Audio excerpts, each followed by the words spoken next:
Okay, this is your oiling tee for your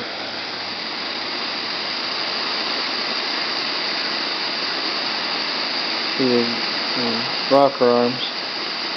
So it's come loose, broke off there. I'm going to get that hot, and then I have the smallest little bit of real copper or real lead solder.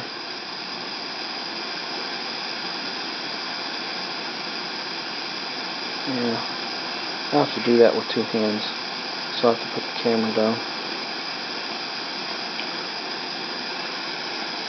Talk about that. When I took this off, the nut was froze up on there, and I put too much pressure on it and it broke. So I'm going to solder that back together. And solder that back together anyway. So let's get back to our cylinder head. We've used our ultra copper gasket. I have 2 extra gaskets left over, and I believe those are valve cover gaskets for the valve cover bolts. There's a big gasket that goes around it, but each bolt has a cover in it. We got a little dog going across the street, really going to town, barking like crazy. So, a couple of things. When you torque your cylinder head, I torqued mine to 90 and then to 125. I torqued it in this fashion. First one. Oh boy, 125 is a lot. There it is. This one, which is the one that the rocker arm oiler goes on. This one. This one. This one. Yeah. So you can see what I'm doing is I'm going around in a spiral. Now I don't have a schematic, but that sounds like a good idea, because every cylinder head I've ever done has been you work in the inside and then you go outwards. So do these, probably be alright. 90 and then 125. Also, I torqued my connecting rods, and then of course, since a connecting rod torqued them, I want to pull it through and make sure we're still okay. We're alright as far as not binding.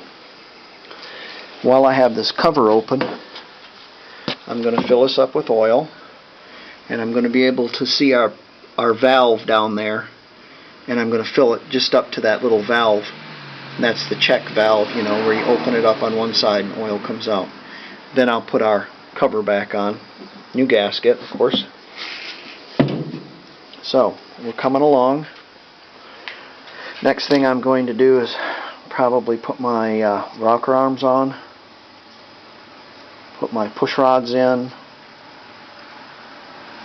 Make sure my valve clearance is right. Valve covered the gasket, the 2 metal gaskets and the nuts. I'm going to put my intake on, probably my water outlet, and then my fan shaft. And then I should be able to see if it'll run. Now, why wouldn't you put it all together and then see if it runs? Well, simple. If there's a Captain Obvious, you'll have to take it all apart. A rod knock, won't start, no compression, that kind of thing. So you have all this more to take off, the gas tank, the tin, all that stuff like that. Anything can happen, and usually does. So, you know, I'm going to see if it runs first. Oh, you've got to put water in it in order to see if it runs. No, you don't. I'm not going to let it run for a day. I'm going to let it run for a minute. That's it. So, there you go. Oh, and be sure when you're working with fire that you've taken your rags that were soaked in lacquer thinner off the table, or you'll have quite a mess.